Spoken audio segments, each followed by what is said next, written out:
Assalamualaikum warahmatullahi wabarakatuh. Halo sobat, bertemu lagi dengan saya, mahasiswa dari Universitas Nahdlatul Ulama Kalimantan Barat, Fakultas Keguruan dan Ilmu Pengetahuan, Prodi Pendidikan Guru Sekolah Dasar semester 5. Video ini dibuat untuk menyelesaikan tugas laporan studi lapangan dalam mata kuliah bimbingan dan konseling dengan dosen pengampu, Ibu Yunika Afrianingsih, MPD. Baiklah, saya akan mempresentasikan hasil observasi dan wawancara dengan judul Praktik Baik Pelaksanaan Program Bimbingan dan Konseling di SD Negeri 09 Pontianak Utara.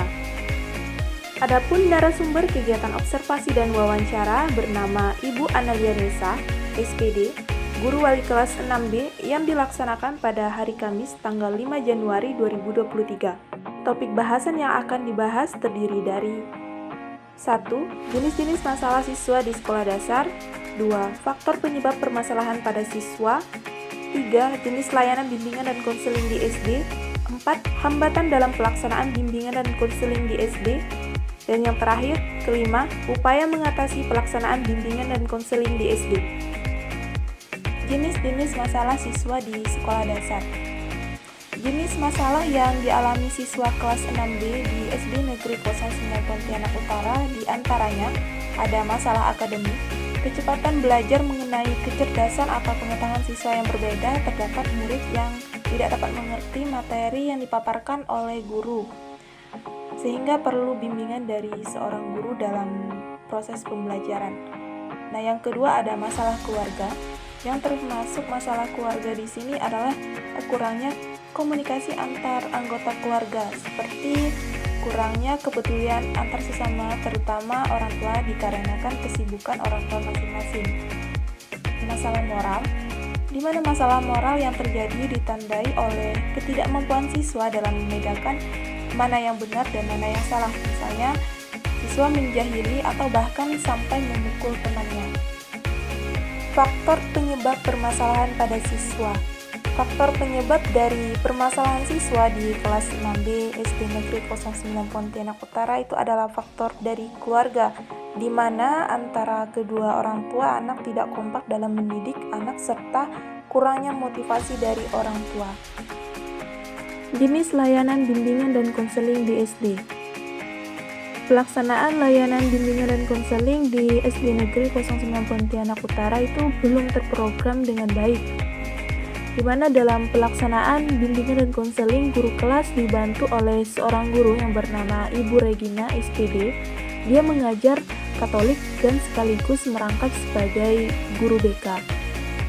Nah, jenis pelaksanaan layanan bimbingan dan konseling yang diberikan guru kelas 6B ini meliputi layanan konseling kelompok, layanan konseling perorangan, dan layanan penempatan dan penyaluran. Untuk layanan konseling berkelompok, bentuk layanan yang diberikan guru itu melakukan kesepakatan peraturan di dalam kelas yang harus ditaati dan konsekuensi bagi yang melarangnya atas kesepakatan yang telah disepakati bersama. Jadi masalah yang dibahas ini adalah masalah siswa pribadi yang terlibat dalam kegiatan itu. Yang kedua ada layanan konseling perorangan, di mana layanan konseling perorangan ini layanan yang memungkinkan siswa mendapatkan layanan langsung secara tatap muka dengan guru pembimbing dalam rangka membahas dan pengentasan masalah pribadi yang dialami siswa. Dan yang ketiga ada layanan penempatan dan penyaluran. Untuk layanan penempatan dan penyaluran di SD Negeri 09 Pontianak Utara ini, guru menentukan di mana siswa dan siswinya ditempatkan sesuai dengan potensi yang mereka miliki. Seperti terdapat kegiatan ekstrakurikuler, pramuka, paskibra, dan seni tari, di mana siswa mengikuti lomba dan meraih prestasi dari kegiatan ekstrakurikuler tersebut. Hambatan dalam pelaksanaan bimbingan dan konseling di SD.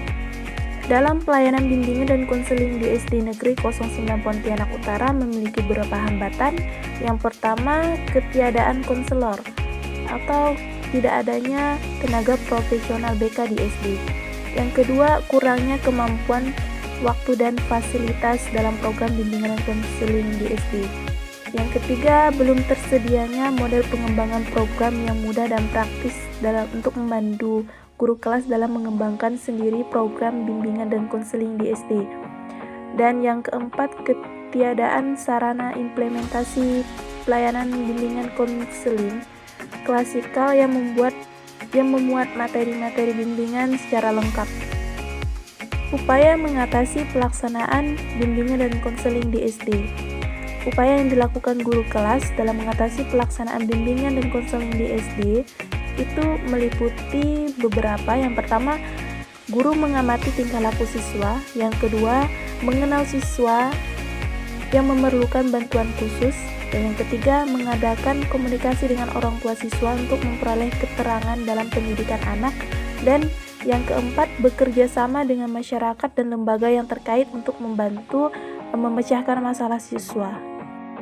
Berdasarkan hasil observasi dan wawancara yang dilakukan di SD Negeri 09 Pontianak Utara bahwa dapat disimpulkan pelaksanaan program bimbingan dan konseling di SD tersebut belum terprogram dengan baik. Sekolah belum memiliki guru bimbingan dan konseling secara khusus, di mana program bimbingan dan konseling dilakukan oleh guru kelas yang merangkap sebagai guru BK. Sekian presentasi dari saya mengenai praktik baik pelaksanaan program bimbingan dan konseling di SD Negeri 09 Pontianak Utara. Semoga apa yang dipaparkan dapat bermanfaat untuk kita semua. Terima kasih, saya akhiri. Wassalamualaikum warahmatullahi wabarakatuh.